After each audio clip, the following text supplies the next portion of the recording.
अस्सलाम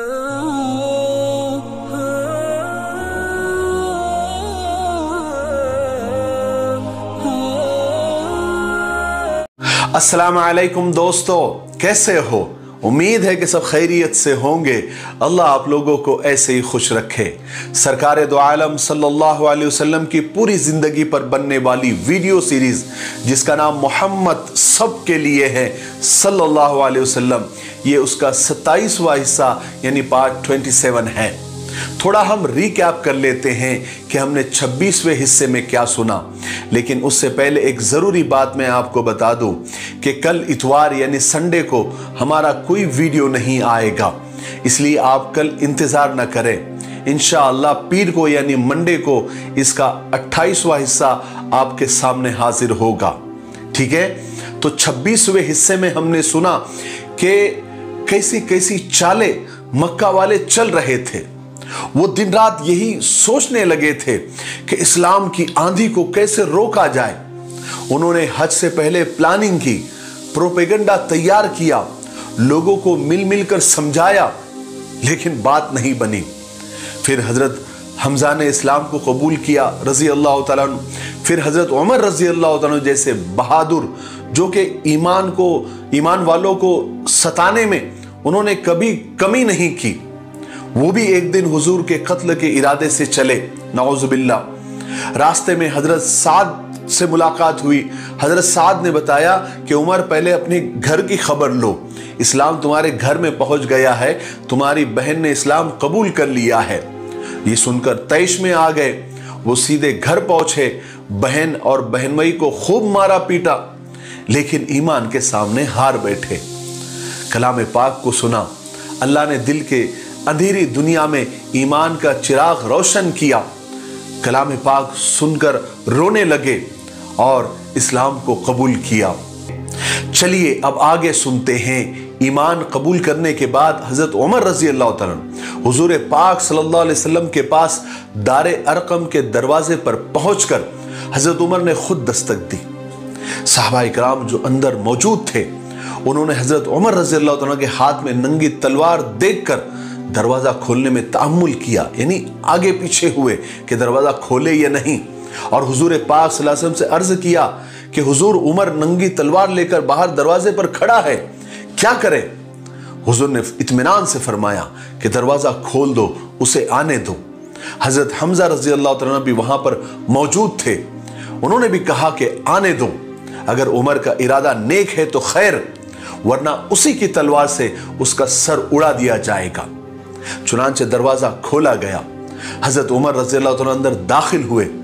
हुजूर पाक सल्लल्लाहु अलैहि वसल्लम ने उनको घर में दाखिल होते हुए देखा तो आगे बढ़े और हजरत उमर का दामन पकड़कर कहा और जोर से झटका और फरमाया कि उमर, क्या तू बाज नहीं आएगा?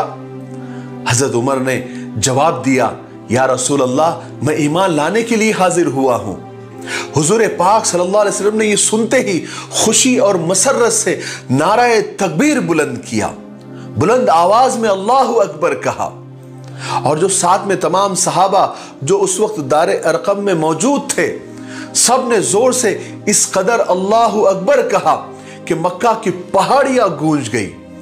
और फिर हुजूर पाक सल्लल्लाहु अलैहि वसल्लम ने हजरत उमर को देखकर मुस्कुराया और इस एक मुस्कुराहट ने उमर को सब कुछ दे दिया।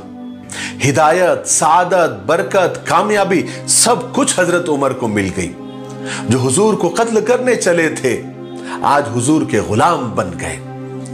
हजरत हमजा रजी अल्लाह तआला अन्हु, हजरत उमर रजी अल्लाह तआला अन्हु के इस्लाम लाने की वजह से आप सल्लल्लाहु अलैहि वसल्लम को और इस्लाम को ताकत मिल गई। और उधर मक्का वाले खुशखबरी के इंतजार में थे। वो तो सोच रहे थे कि उमर ने मोहम्मद का काम तमाम कर दिया होगा, अभी खदीजा की रोने की आवाजें सुनाई देगी, अबू बकर व अली की चीखें सुनाई देगी, ईमान वाले अपना सीना पीट रहे होंगे। कितना जमाना हो गया हम परेशान हैं, आज उमर की गैरत ने हमारा काम कर दिया होगा। मगर कुदरत उनके इरादों पर और उनकी खुशफहमी पर हंस रही थी। गोया कुदरत यूं कह रही थी कि अरे नादानों, तमन्नाओं के जिन कमजोर खिलौनों से तुम अपने दिल को बहला रहे हो वो बहुत जल्द टूटने वाले हैं। तुम्हारे उम्मीदों के बाग उजड़ तो सकते हैं मगर लहलहा नहीं सकते, क्योंकि मोहम्मद से जंग खुद खुदा से जंग है। हजरत उमर रजी अल्लाह तआला अन्हु ईमान लाने के बाद सीधा अबू जहल के घर पहुंचे और दरवाजे पर दस्तक दी। वो दुश्मन इस्लाम बाहर आया और बड़ी खंदा पेशानी से झुककर हजरत उमर का वेलकम किया, अहलन सहलन मरहबा, और काम के बारे में पूछा, उमर काम हो गया? हजरत उमर रज़ी अल्लाह ने फरमाया कि हाँ खुदा का शुक्र है काम हो गया, मैं ईमान ले आया, मैं मुसलमान हो गया और हुजूर पाक सल्लल्लाहु अलैहि वसल्लम को यानी मोहम्मद को रसूल मानता हूं। ये सुनते ही अबू जहल झल्ला गया और पैर पटकता हुआ और बालों को नोचता हुआ वापस अंदर चला गया। हजरत उमर रज़ी अल्लाह तआला अन्हु उसकी बेबसी पर मुस्कुराते हुए वापस हो गए। इसके बाद हजरत उमर हुजूर की खिदमत में हाजिर हुए और जाकर अर्ज किया कि हुजूर अब हमको छुपकर और पोशीदा तौर पर घरों में नमाज पढ़ने की जरूरत नहीं है, बल्कि अभी अलल ऐलान खाने काबा में नमाज पढ़ी जाएगी और कोई भी हमारे रास्ते में आएगा तो उमर उसका मुकाबला करेगा। फिर क्या था, बिला रोक टोक ईमान वाले खाने काबा में नमाज पढ़ने लगे और इस्लाम को फैलाने का काम अब अलल ऐलान छुप कर नहीं अलल ऐलान होने लगा। यह नबूवत के 6 साल के आखिरी महीने का वाकया है। उस वक्त हजरत उमर की उम्र यानी एज 33 यानी 33 साल की थी। हजरत उमर रजी अल्लाह तआला अन्हु के ईमान लाने के बाद मक्का में ईमान वालों की तादाद 40 हो गई थी और यह तादाद हबशा में जो ईमान वाले थे उस तादाद के अलावा थी। हजरत उमर फारूक रजी अल्लाह तआला अन्हु के ईमान लाने से कुरैश को और मक्का वालों को बहुत गहरा सदमा पहुंचा था और उधर ईमान वाले खाने काबा में अलल ऐलान खुलेआम नमाज भी पढ़ने लगे थे और बहुत सारे ईमान वाले हबशा में नजाशी बादशाह की पनाह में आराम से रह रहे थे। उन पर मक्का वालों का कोई जोर भी नहीं चलता था और इधर हजरत हमजा और हजरत उमर की वजह से मक्का में ईमान वालों पर वो बिला डर और खौफ के हाथ भी नहीं डाल सकते थे। इसलिए मक्का वाले अब बहुत ज्यादा परेशान हो गए थे कि आखिर वो करे तो क्या करे। चुनांचे कुरैश ईमान वालों की इस बढ़ती हुई तादाद और उनकी फतेह को हाथ बांधकर नहीं देख रहे थे, बल्कि वो अपनी कोशिशों में लगे हुए थे और तरह तरह की तरकीबें सोचते रहते थे जिससे ईमान वालों की बढ़ती तादाद को रोका जा सके और जो ईमान ला चुके हैं वो किसी तरीके से नबी की पैरवी करना छोड़ दे, क्योंकि सिर्फ 4 हफ्तों में 4 बड़े बड़े धक्के और धचके मक्का वालों को लगे थे। एक हजरत हमजा का इस्लाम लाना, फिर हजरत उमर का इस्लाम लाना, फिर आप सल्लल्लाहु अलैहि वसल्लम का मक्का वालों के सारे ऑफर को ठुकरा देना और फिर बनु हाशिम और बनु अब्दुल मुत्तलिब ने मिलकर हुजूर की हिफाजत की जो कसम खाई थी, ये 4 ऐसे बड़े बड़े धचके थे, ऐसे 4 बड़े बड़े धक्के थे जो मक्का वालों को अभी ताजा ताजा लगे थे, जिससे वो बेहद परेशान थे। इसी मकसद से वो एक मर्तबा फिर जमा हुए, एक बड़ी मीटिंग की और इस मीटिंग में मोहम्मद सल्लल्लाहु अलैहि वसल्लम का, उनके तमाम मददगारों का मुकाबला करने के लिए नई नई स्कीमों पर, नए नए प्लान्स पर गौर खौस किया गया। काफी सोच और विचार के बाद उन सब लोगों ने यह तय किया कि अब मोहम्मद को और उनके साथियों को तकलीफें देकर, कत्ल गारत गिरी कर कर उनको कोई फर्क नहीं पड़ रहा है। अब हम आखिरी बार अबू तालिब के पास जाएंगे और अगर वो अभी भी मोहम्मद को हमारे हवाले नहीं करते तो अब हम मोहम्मद का, उनके तमाम साथियों का, उनके तमाम हिमायतियों का पूरी तरह से मुकम्मल सोशल बायकाट कर देंगे। उनसे मिलने जुलने वालों का और लेन देन करने वालों का भी बायकाट कर दिया जाएगा। ना उन लोगों से कोई सलाम कलाम किया जाएगा, ना उनसे कोई चीज खरीदी जाएगी, ना उनको कोई चीज बेची जाएगी।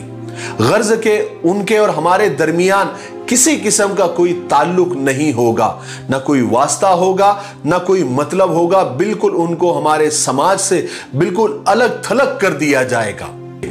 इस फैसले को और ज्यादा पक्का और मजबूत करने के लिए उन्होंने इन सारी बातों को एक कागज पर, एक सहीफे पर लिख लिया और सबकी उस पर दस्तखत भी ली, यानी सबकी गवाही ली कि हम सब इसकी पूरी पूरी पाबंदी करेंगे। बड़े बड़े सरदारों ने भी इन बातों पर कसम खाई और फिर उस कागज को, उस सहीफे को काबे में ले जाकर टांग दिया ताकि कोई उसमें तरमीम न कर सके, रद्द बदल न कर सके, संशोधन न कर सके और इन फैसलों से कोई फिर न सके।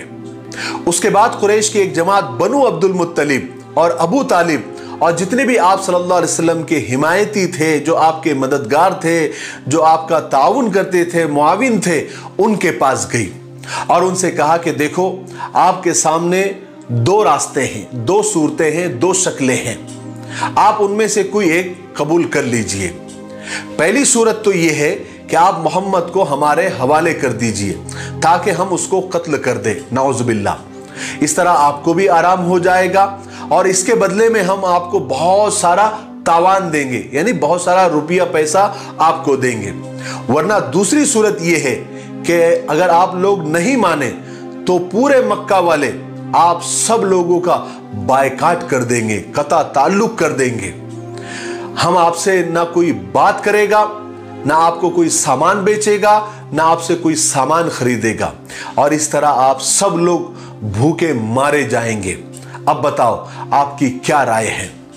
इस पर बनु अब्दुल मुत्तलिब यानी अब्दुल मुत्तलिब की औलाद अबू तालिब और जो भी आप सल्लल्लाहु अलैहि वसल्लम के मददगार मुआविन की जमात थी, उन्होंने मोहम्मद सल्लल्लाहु अलैहि वसल्लम को उनके हवाले करने से साफ साफ इनकार कर दिया और कुरैश की जमात से कहा कि हम किसी भी हाल में, किसी भी कीमत पर मोहम्मद को तुम्हारे हवाले नहीं कर सकते। उसके बदले में हम कितनी भी परेशानियां, कितने भी चैलेंजेस कबूल करने के लिए तैयार हैं। फिर मक्का वालों ने कहा कि ठीक है, अगर तुम नहीं मानते फिर तुम्हारे और हमारे दरमियान एक दीवार अब खड़ी हो गई है। अब हम तुम्हारे सबका मुकम्मल बायकाट करते हैं। इस तरह कुरैश ने अब्दुल मुत्तलिब की औलाद का, बनु हाशिम का, आप सल्लल्लाहु अलैहि वसल्लम का और सहाबा का, ईमान वालों का और जो ईमान नहीं लाए थे लेकिन हुजूर के मददगार थे, हुजूर को सपोर्ट करते थे, वो भी उसमें शामिल थे। सिर्फ अबू लहब इस बायकाट से अलग रहा क्योंकि वो शुरू से ही मक्का वालों के साथ था, जो ईमान वालों का मजाक उड़ाने में, उनको गालियां देने में सबसे आगे आगे रहता था। ये पहला आदमी था अबू लहब जिसने सारे लोगों को ईमान वालों के मजाक करने के लिए, दुश्मनी करने के लिए उकसाया था और इसी ने बायकाट की बात भी शुरू की थी।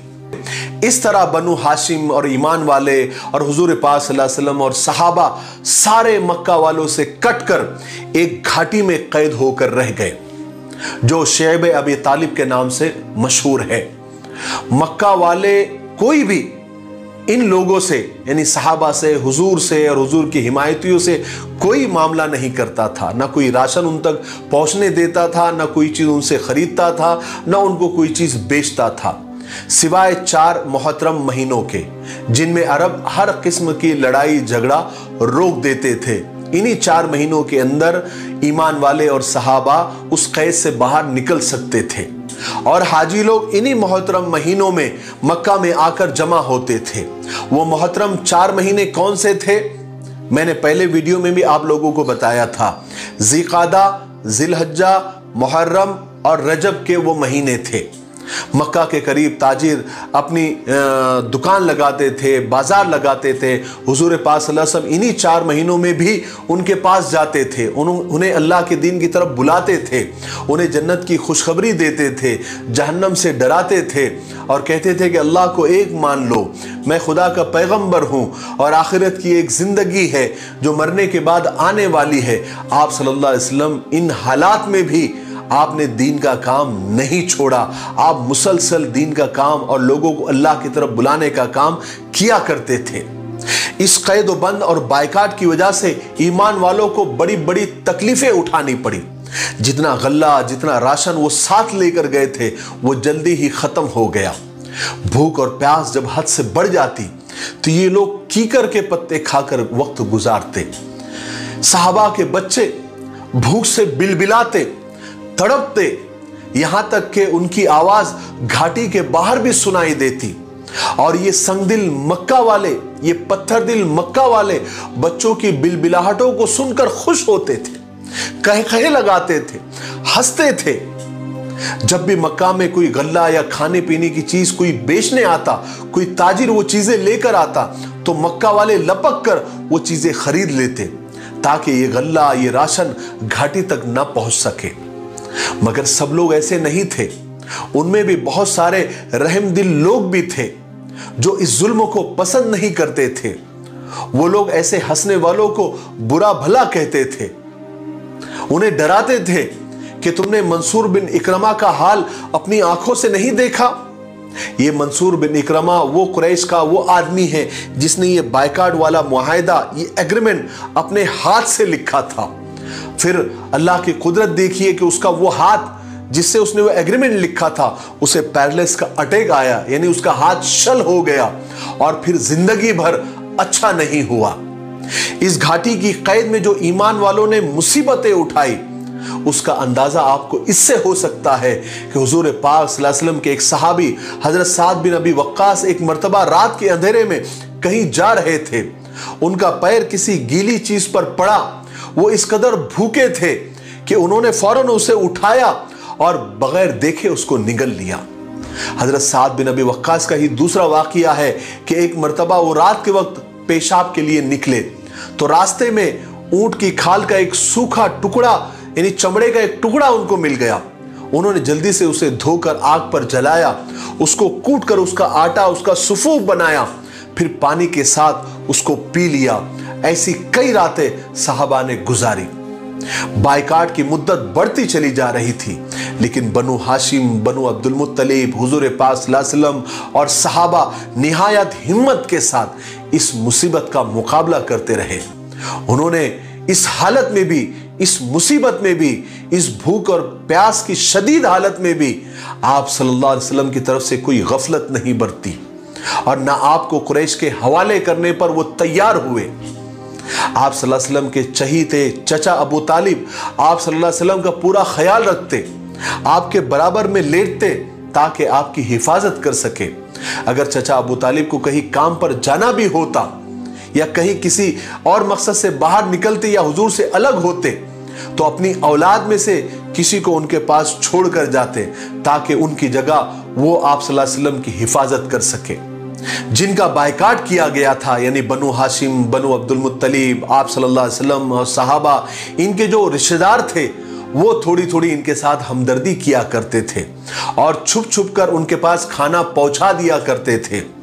अगर ये रिश्तेदार बाहर के अगर ऐसा ना करते तो बहुत जल्दी बहुत सारे लोग भूख से मर जाते। ऐसे में ही एक शख्स हकीम बिन हिजाम भी थे। वो अपनी फूफी उम्मुल मोमिनीन हजरत खदीजा रज़ी अल्लाह तआला के पास खुफिया तरीके से छुपकर खाना पहुंचा दिया करते थे, जिसको अम्मा जान हजरत खदीजा रज़ी अल्लाह तआला लोगों में तकसीम कर दिया करती थी। इस तरह हिशाम बिन अम्र भी ऐसे एक शख्स थे जो ऊंटों पर खाना और कपड़ा लाद कर रात के वक्त उस घाटी के करीब लेकर आते और जब बिल्कुल घाटी के करीब पहुंच जाते तो ऊंट को घाटी की तरफ हाँक दिया करते थे और इस तरह तमाम सामान इन मजबूर और बायकाट किए हुए लोगों तक पहुंच जाता था। जब अम्र बिन हिशाम या फिर हकीम बिन हिजाम की ये बातें कुरैश तक पहुंची तो उन्होंने उनको भी बहुत तकलीफें दी, लेकिन फिर भी उन्होंने ये मदद का सिलसिला बंद नहीं किया। आज के लिए इतना काफी है, इसलिए आज हम यहीं पर रुकते हैं क्योंकि वीडियो अब ज्यादा लंबा हो रहा है। आने वाले 28वें हिस्से में यानी पार्ट 28 में हम सुनेंगे कि ये बायकाट कब तक चला, कितने साल चला और कितने सालों तक आप उस घाटी के अंदर बंद रहे और फिर अल्लाह की कैसे मदद आई और किस तरह से ये बायकाट खत्म हुआ और आप घाटी से बाहर निकले। उसके बाद और एक बहुत बड़ी मुसीबत अल्लाह के रसूल सल्लल्लाहु अलैहि वसल्लम का इंतजार कर रही थी, वो क्या थी वो इंशाअल्लाह हम पार्ट 28 में यानी 28वें हिस्से में सुनेंगे। तब तक आप थोड़ा इंतज़ार करें और इन सीरीज़ के वीडियो को आप ज़्यादा से ज़्यादा शेयर करें और ज़्यादा से ज़्यादा कमेंट करें और हमारी हिम्मत और हौसले को और बढ़ाएं, ताकि हम उतनी ही शिद्दत से जिस तरह अभी काम कर रहे हैं उसी तरह शिद्दत से हम आगे भी काम करते रहें। तब तक मेरे लिए, पूरी उम्मत के लिए और पूरी इंसानियत के लिए खैर और भलाई की दुआ करते रहे। अस्सलामु अलैकुम व रहमतुल्लाहि व बरकातुहू।